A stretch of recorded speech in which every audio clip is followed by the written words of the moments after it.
Sa tingin ko lang mahirapan lang yung mga partner tsaka bago siya. Kasi yan tinan niyo naman, tignan, 'di ba? Tingnan mo, tingnan ipapasok mo na yung kulay ko din, ayos na ang buhok mo. Oh, 'di ba, ayos na agad ang buhok mo. Kaya mo problema na yung mga follower. Ayun, ito naman papagupit. Hindi na palupi.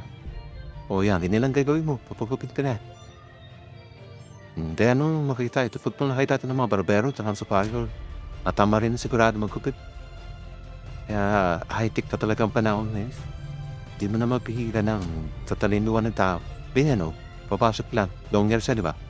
Papasok pa sa machine, bagong gupit na. Di ba?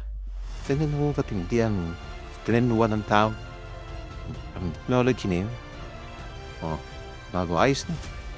Kaya lang, safe kaya ito? Safe kaya sa mga mamamayan nito? Ganyan lang. Ayos na ka mo.